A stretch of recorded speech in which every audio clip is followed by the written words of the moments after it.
La légende des deux loupes. Il était une fois un bûcheron du nom de Kikoritsuke. Il portait à la joue droite une énorme loupe.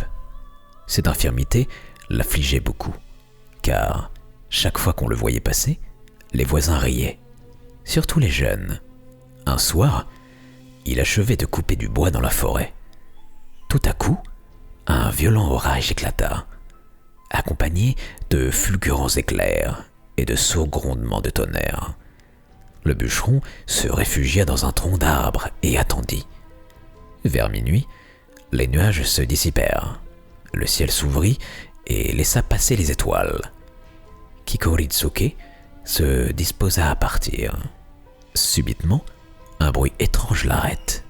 C'est comme un mélange confus de voix et de cris qui n'ont rien d'humain. Cela approche et grossit. Le bûcheron a peur. Il se blottit dans sa cachette. Bientôt, il voit déboucher d'un sentier une multitude d'êtres fantastiques.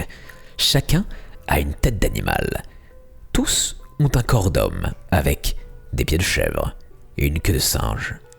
Ils se massent justement devant l'arbre dans le tronc duquel le bûcheron s'est caché.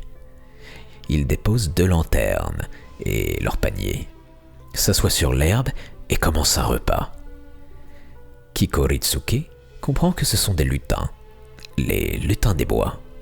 Il tremble de tous ses membres et retient sa respiration. Quand ils ont fini de manger et de boire, ils se lèvent. Les musiciens prennent leurs instruments. Shamisen, koto, flûte, tambour et tam-tam se mettent à l'unisson. Puis, une ronde folle s'organise. La danse est d'abord calme et lente, mais la musique accélère ses notes et les danseurs s'animent. Bientôt, c'est un vacarme cadencé, des cris perçants et des chants sauvages. Le bûcheron s'est calmé peu à peu. Cette danse et cette musique l'intéressent, car il aime beaucoup la musique et la danse. Instinctivement, il bat la mesure de la tête et des mains. Enfin, n'y tenant plus, emporté par le rythme, il sort de sa cachette, se jette au milieu des lutins et se met à danser avec eux. Ceux-ci, tout surpris, s'arrêtent et le regardent.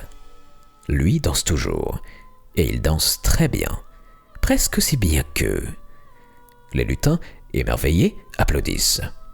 Puis, quand il s'est arrêté, ils le félicitent chaudement, le font asseoir au milieu d'eux, et ils lui servent à manger et à boire. Jamais il n'avait fait de sa vie un aussi bon repas. Sur ces entrefaites, l'aurore entr'ouvrit doucement ses portes, et du fond de l'Orient se précipita une douce et pâle lumière.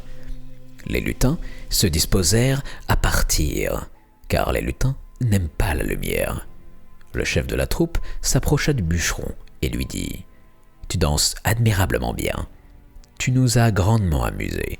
Il faudra revenir. Reviens le mois prochain, au soir du sanglier. Comme gage de ta promesse, j'emporte ceci. » Et d'un coup de main habile, si habile que le bûcheron ne sentit rien, il lui enleva l'énorme loupe qu'il portait à la joue droite et la mit dans sa poche. Quand ils furent partis, Kikoritsuke se demanda d'abord s'il n'avait pas fait un rêve. Il se passa la main sur la joue droite et s'assura que la loupe n'y était plus. Alors, fou de bonheur, il courut à son village pour vite raconter les choses à sa chère femme. Au village, ce fut un événement. On parla partout de l'aventure. Les amis du bûcheron vinrent le féliciter. Or, dans le village voisin, habitait un menuisier qui portait, lui, une grosse loupe à la joue gauche. Ayant entendu raconter l'histoire de Kikoritsuke et appris comment ce dernier avait été débarrassé de sa loupe, il résolut d'essayer à son tour le même moyen. Il alla donc trouver le bûcheron, s'informa exactement du soir et de l'endroit où les lutins se réunissaient, et, au jour dit, se rendit seul à la forêt. Le menuisier, caché dans le tronc d'arbre, attend avec anxiété l'arrivée des lutins. Ceux-ci arrivent, en effet, et ils se mettent à table. puis commence à danser.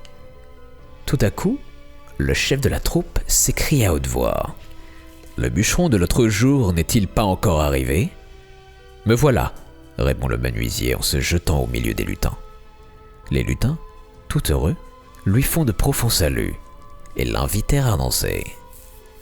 Malheureusement, le menuisier n'avait jamais appris la danse. Il essaye, mais il danse très très mal. Les lutins murmurent, puis le chef, l'arrêtant, lui dit d'une voix sévère : « Tu ne danses pas bien aujourd'hui. Je ne veux plus que tu reviennes. Je te rends ton gage. » Et, ce disant, il applique sur la joue droite du malheureux menuisier l'énorme loupe que, le mois dernier, il avait prise au bûcheron. Et voilà comment le pauvre menuisier revint tout triste à son village, portant 2 loupes au lieu d'une, une loupe à chaque joue.